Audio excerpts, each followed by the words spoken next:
Bonjour et bienvenue à la session sur l'intelligence émotionnelle au travail.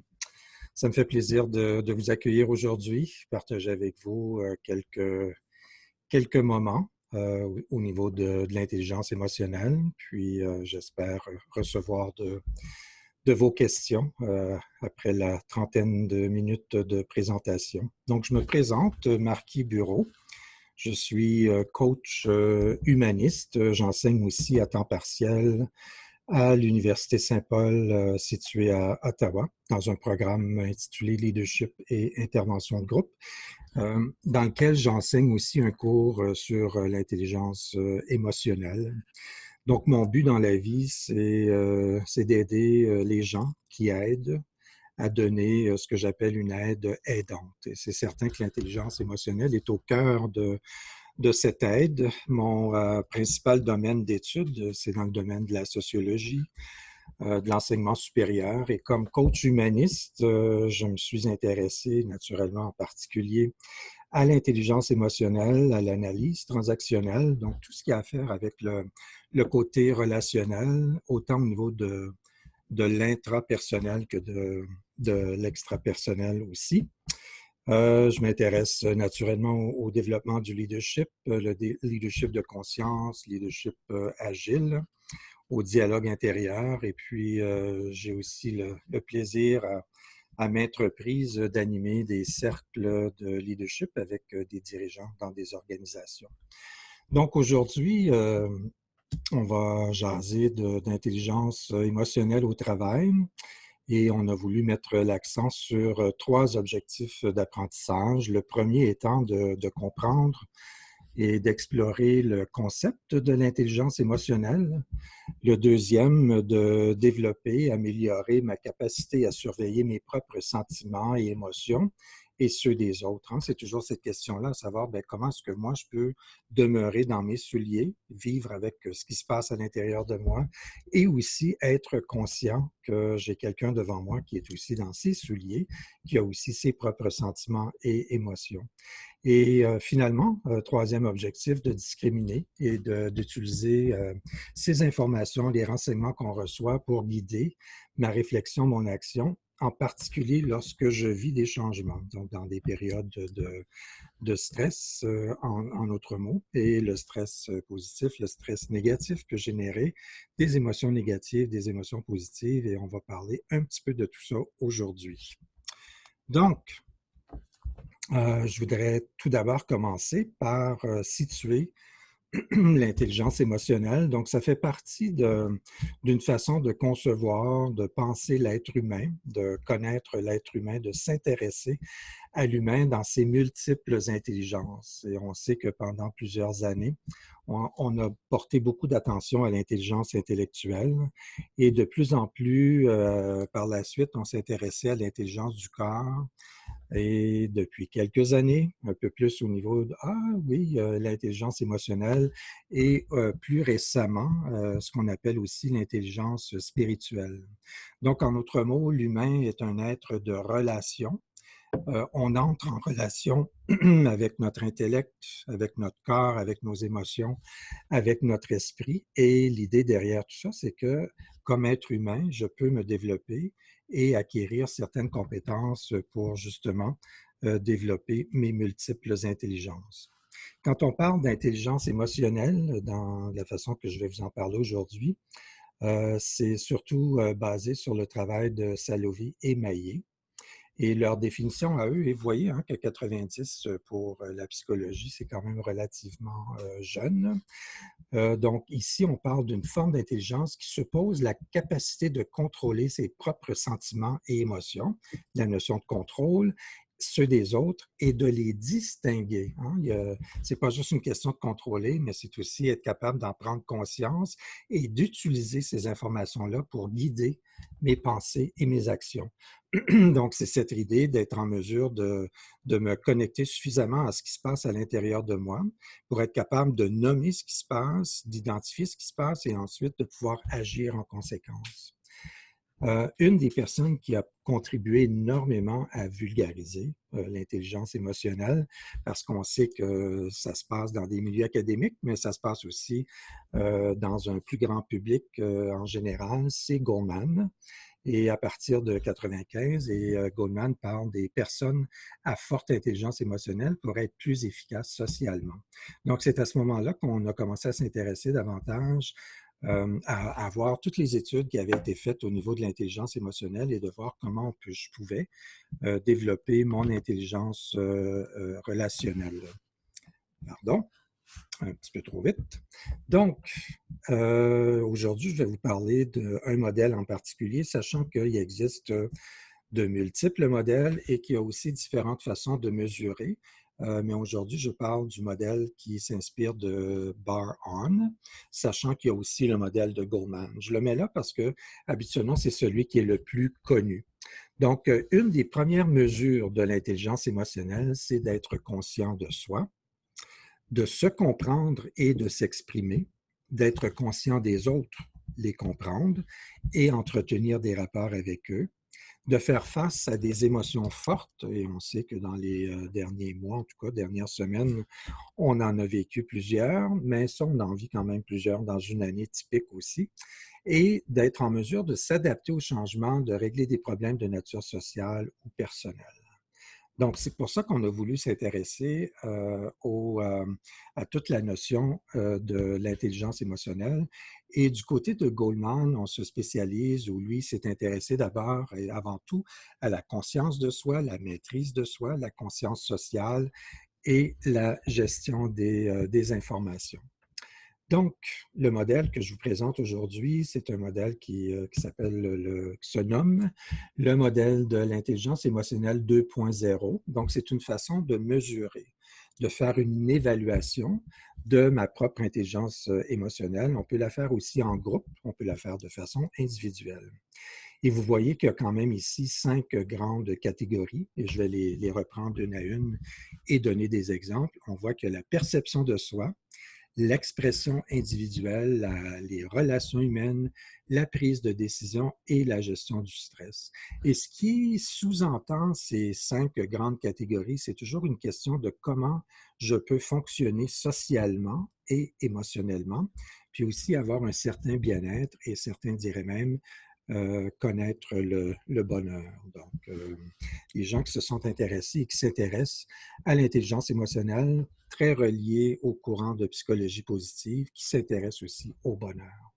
Donc, je vais reprendre chacune des échelles, à voir qu'à l'intérieur de la perception de soi, comme exemple, on parle d'amour propre, de réalisation de soi et de conscience de soi émotionnelle. Quand on parle de l'amour propre, on parle de ce qui consiste à se respecter soi-même tout en comprenant et en acceptant ses propres points forts et ses points faibles. Donc, se respecter et se comprendre. La réalisation de soi, c'est ce souhait d'essayer constamment de s'améliorer, de s'impliquer dans la recherche d'objectifs personnels pertinents et significatifs. Et on sait que si vous connaissez comme exemple l'échelle de la pyramide de Maslow, au niveau des besoins, la réalisation de soi, selon Maslow, serait au maximum, hein, au plus haut de la pyramide. On parle aussi de conscience de soi émotionnelle, et ça comprend la reconnaissance et la compréhension de ses propres émotions. Ça inclut la capacité de différencier les subtilités inhérentes à ses propres émotions. Donc, en d'autres mots, on va au-delà de nommer les émotions de base et on est capable de raffiner et d'être conscient des multiples émotions que je peux vivre dans une journée. L'expression individuelle, donc il y a le niveau de perception. Ensuite, comment je vais exprimer ceci? Comment je suis en mesure d'exprimer mes émotions? En d'autres mots, est-ce que je les exprime ouvertement? Est-ce que je suis capable de parler aussi de mes propres sentiments, que ce soit au niveau verbal ou non verbal? Donc, l'expression émotionnelle, c'est autant dans les paroles que dans les gestes, que dans le non verbal. L'affirmation de soi, ça inclut la communication ouverte de sentiments. de croyances, de réflexion, mais aussi être en mesure de défendre nos propres valeurs puis nos droits personnels. Donc, d'être capable de les exprimer, mais en même temps de les affirmer, hein, de les nommer. L'indépendance, ben, c'est notre capacité à rester autodirigé et libre de toute dépendance émotionnelle. Ensuite, on va du côté des facultés relationnelles. Donc là, ce n'est pas seulement une question d'entrer en relation avec moi, mais c'est, pardon, la relation avec l'autre.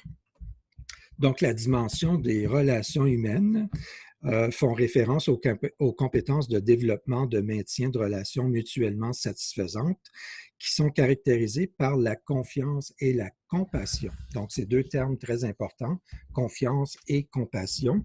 L'empathie, c'est de reconnaître, de comprendre et de prendre en compte les sentiments des autres. Donc, c'est une chose de connaître nos propres sentiments, mais de tenir compte et de reconnaître les sentiments des autres, c'est ce qu'on appelle l'empathie, c'est ce que j'appelais un petit peu plus tôt, la capacité de rester dans ses souliers, mais aussi d'être dans les souliers de l'autre en même temps. Et on parle finalement de notre responsabilité sociale, et ça, c'est notre contribution volontaire à la société, aux groupes sociaux auxquels on appartient, et de façon plus générale, on se préoccupe ici du bien-être des autres. Donc, vous voyez qu'au début, on parle de son propre bien-être, ensuite le bien-être des autres. Les émotions, bien, c'est souvent, hein, parce que je crois que c'est là que dans mes périodes de coaching où je passe beaucoup de temps avec les gens, comment les, comment les émotions ont un impact sur le processus décisionnel, sur ma capacité de résoudre des problèmes, donc dans des circonstances qui impliquent des émotions. Hein, ça, c'est une chose. Mon sens de réalité, ça correspond à ma capacité à rester objectif en voyant les choses comme elles sont vraiment. Et le contrôle des impulsions, hein, c'est la capacité de résister ou attendre avant de s'exprimer, puis je dirais même aussi avant d'agir. La gestion du stress, on parle de flexibilité, donc comment est-ce que je suis en mesure de m'adapter, comment je suis en mesure d'avoir des réflexions par rapport à mes comportements, mes idées, et ma tolérance au stress. Donc ça ici, c'est aussi une question d'adaptation, mais c'est l'adaptation des situations difficiles ou stressantes. Donc, et finalement, le degré d'optimisme, à savoir, ben, c'est un indicateur qui révèle l'attitude et la conception de vie positive adaptée par une personne. Puis ici, l'optimisme, à ne pas confondre avec la pensée positive. L'optimisme, c'est cette personne qui est en mesure de, comme on dit, si on lui donne des citrons, elle va être en mesure de faire une limonade. Donc, ce que la vie nous donne, on est capable de faire quelque chose, de composer avec et de recevoir ce que la vie nous donne. Donc ici, ce qui est intéressant, c'est naturellement de voir bien, quelles sont les différentes échelles qui sont mesurées. Mais là où ça devient davantage intéressant quand on entre dans une relation de coaching, c'est d'aussi faire le lien entre, comme exemple, l'amour propre, l'expression émotionnelle et ma capacité de résoudre des problèmes. Donc, il se peut que je sois élevé, moins élevé dans un autre, mais là où on va s'intéresser en termes de développement de la personne, c'est au niveau des combinaisons. Est-ce que, comme exemple, le fait que je peux avoir de la difficulté à m'exprimer, à m'affirmer, est-ce que ça peut avoir un impact sur ma façon de contrôler mes impulsions, de contrôler mes gestes? Et est-ce qu'à ce moment-là, je deviens moins tolérant au stress? Je m'aperçois qu'il va y avoir une lettre à corriger au niveau du mot au stress ici. Donc, pour résumer ici, on parle d'une situation où, quand on est assis avec une personne qui vient de recevoir ses résultats, ce qui devient fort intéressant, c'est d'entrer en relation entre les différentes dynamiques, les différentes échelles. Je vais quand même passer quelques minutes aussi à faire des distinctions qui sont importantes parce que ce n'est pas toujours évident. On n'a pas toujours à la portée de la main beaucoup d'informations sur ce que c'est l'intelligence émotionnelle. Donc, je vais faire un certain recul puis faire certaines distinctions pour justement nous permettre de comprendre davantage quand on arrive au niveau de qu'est-ce que ça veut dire une émotion, un sentiment, un trait de personnalité, etc. Donc, l'émotion, c'est une information transmise par le corps. Donc, en d'autres mots, le corps nous transmet constamment des données. Et l'émotion comme telle, c'est une réaction, c'est une réponse physiologique à une stimulation. Donc, en d'autres mots, c'est quelque chose qui vient de l'extérieur et motion, qui veut dire qui va me mettre en mouvement, qui va me faire réagir et qui va faire en sorte que je vais arriver puis poser un geste. Plus je suis conscient de mes émotions, plus je suis en mesure de les nommer, mieux je vais être en mesure de faire équipe avec mes émotions et mieux je vais être en mesure aussi de pouvoir m'en servir pour justement être en mesure d'adapter mes actions à la circonstance. Donc, à la base, les émotions, quand on parle des émotions pures, c'est un élément qui est très, très, très intéressant par rapport à notre survie.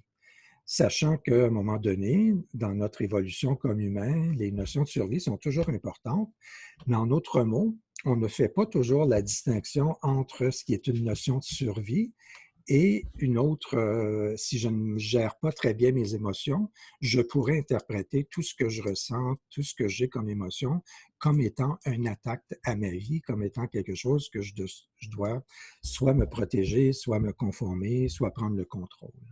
Donc, les émotions ont deux fonctions principales. Produire une réaction spécifique provoquée par un événement déclencheur.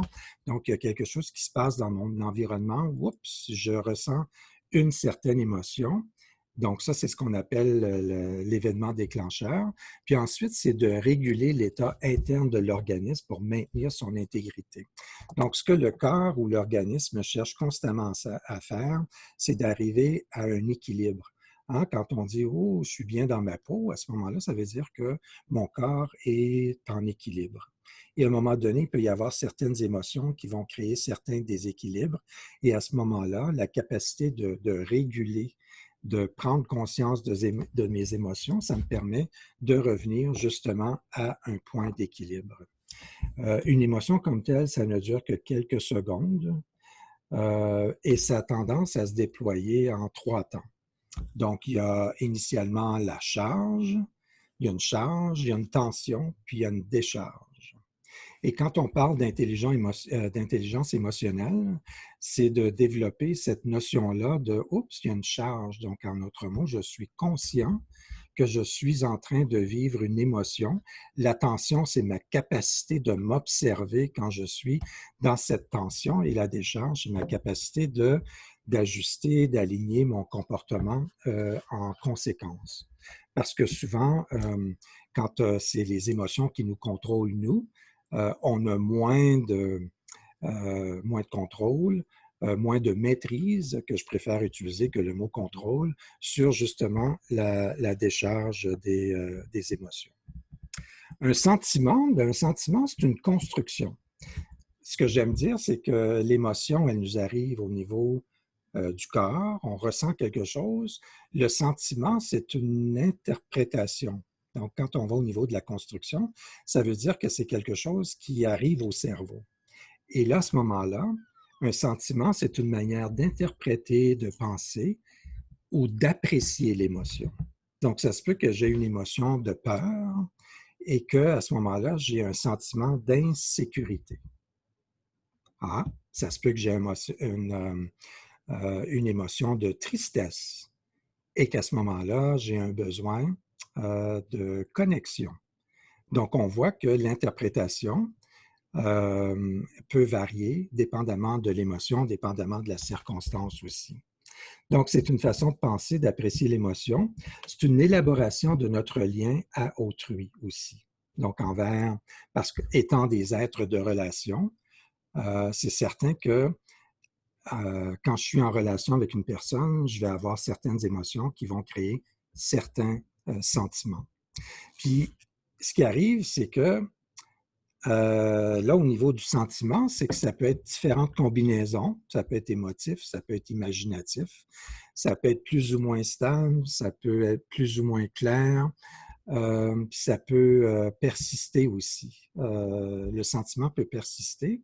On peut rester dans ce genre de sentiment-là si on n'est pas en mesure d'en prendre conscience et de faire quelque chose avec ça. Et l'intelligence émotionnelle, naturellement, nous aide aussi du côté des sentiments. L'humeur, hein, l'émotion, le sentiment, l'humeur. L'humeur, c'est un passage passager. C'est un état passager, pardon. C'est une ambiance affective qui colore le vécu. En autre mots, ça dure quelques heures, puis ça peut durer toute une journée. Des fois, on peut dire, parce qu'habituellement, les gens ils disent je suis de bonne ou de mauvaise humeur. Là. Je pense qu'on a aussi plus de vocabulaire que ça, mais pour faire simple aujourd'hui, comme on dit. Donc, en autre mot, j'ai certaines émotions, j'ai certains sentiments, et la combinaison de ces émotions qui sont devenues sentiments peut créer un certain type d'humeur qui veut dire que mieux je vais maîtriser mes émotions, mes sentiments, mieux je vais être aussi en mesure d'harmoniser, de choisir mon humeur.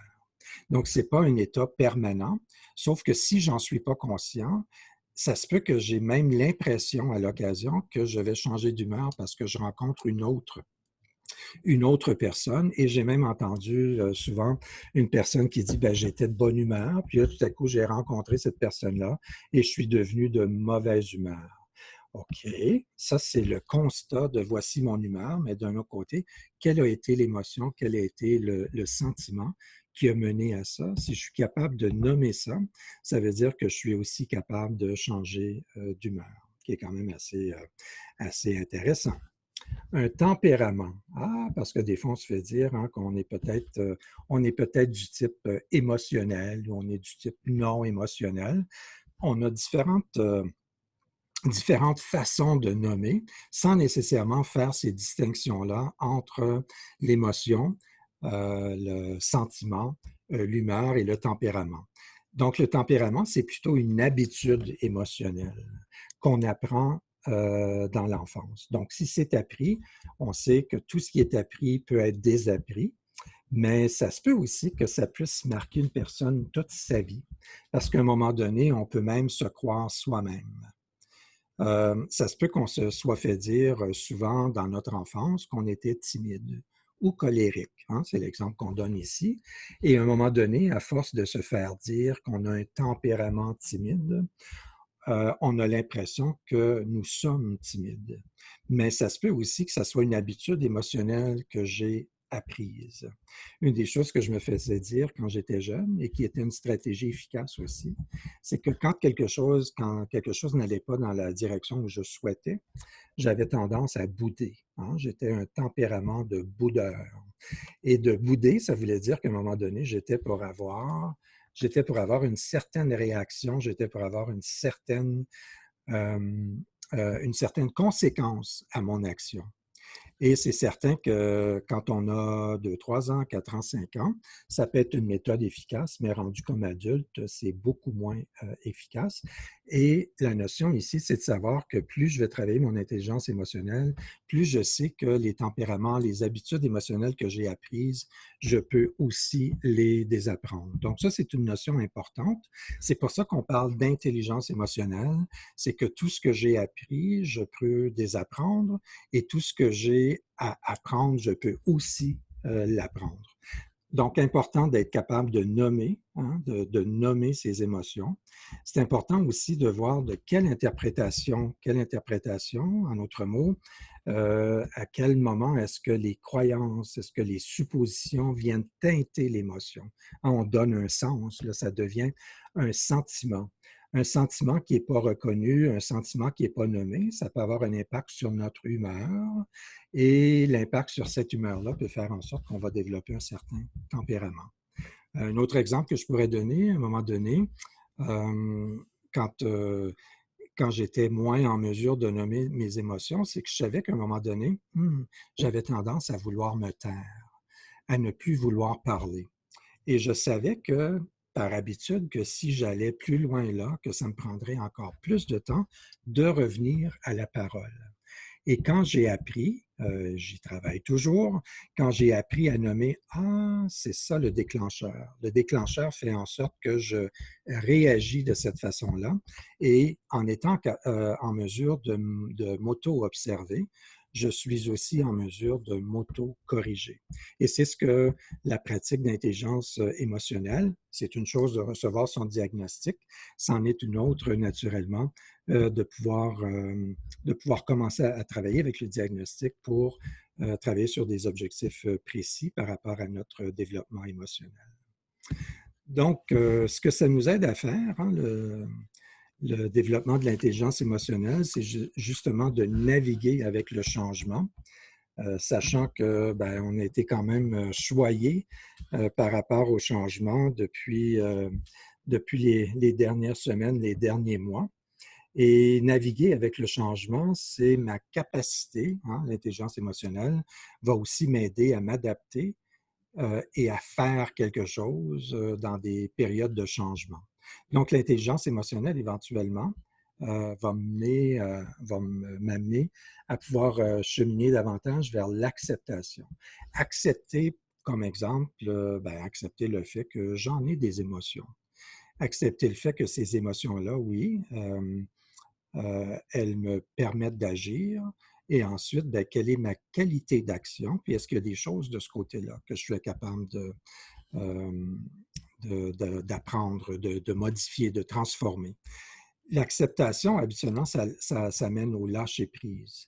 Donc, l'intelligence émotionnelle, son développement nous permet d'accepter, de lâcher prise et de dire oui, oui à la nouveauté et de faire confiance. Donc, en d'autres mots, mieux je suis en maîtrise de mes émotions, plus je suis en développement émotionnel, je suis capable de m'adapter au changement, étant donné que j'ai cette capacité de recevoir, de donner, cette capacité aussi d'être en mesure de faire avec ce qui m'est donné. L'intelligence émotionnelle nous aide aussi à naviguer le changement en cultivant ce que j'appelle ici les 3 C. Le premier C qui est la curiosité. Donc, pour naviguer dans le changement, j'ai besoin d'être curieux. La curiosité, comme pratique, ce que ça me permet de faire, c'est d'ouvrir l'esprit. Donc, en d'autres mots, pour naviguer dans le changement, la première ouverture qu'on a besoin, c'est l'ouverture d'esprit. La deuxième ouverture, et ça aussi, c'est au cœur de l'intelligence émotionnelle, c'est l'ouverture du cœur. Est-ce que j'ai la compassion? On a parlé tantôt d'empathie. Hein? Il y a des échelles spécifiques par rapport à l'empathie. Donc, quelle est ma capacité de compassion et jusqu'à quel point est-ce que je suis ouvert du côté émotionnel, du côté du cœur? Le langage secret du changement, ça passe souvent par l'ouverture d'esprit, l'ouverture du cœur, et finalement, hein, au niveau de l'action, au niveau du courage, est-ce que, avec ma curiosité, ma compassion, est-ce que j'ai le courage de naviguer vers le changement, le courage qui est l'ouverture de la volonté, ou bien l'ouverture du corps, hein, qui fait en sorte que je vais me mettre en action, que je vais poser des gestes. Donc, la curiosité, la compassion, le courage, c'est 3 ouvertures, 3 moyens qui nous permettent de nous ouvrir et de naviguer avec le changement. Pour faire face au changement, j'ai besoin d'une pratique qui me permet d'accepter, de lâcher prise et de dire oui. Parce qu'habituellement, naturellement, quand on n'est pas en train de naviguer avec le changement, on est soit en train de résister ou on est soit en train de se résigner, qui veut dire que je ne suis pas dans la navigation. Et l'intelligence émotionnelle peut nous permettre au moins d'aller vers l'acceptation et le lâcher-prise. L'intelligence émotionnelle aussi, comme je le disais plus tôt au début de la présentation, c'est une quête au bonheur, c'est une quête du bonheur. Et puis, il y a 3 parties distinctes, mais elles sont quand même reliées. Donc, je parlais tantôt des émotions positives. C'est pas que les émotions en soi soient positives ou négatives, mais on sait qu'il y a des différents types d'émotions qui ont un impact différent. Comme exemple, la joie, ça serait une émotion positive, l'amour, la paix, toutes sortes d'émotions positives, tandis que quand je suis au niveau de la culpabilité, de la honte, de la peur, là, on n'est plus tout à fait dans la quête de bonheur, on n'est plus tout à fait dans ce qu'on appellerait des émotions positives. Donc, les émotions positives sont des émotions agréables concernant le passé, le présent, l'avenir, et habituellement marquées par la bonne humeur et des sentiments positifs.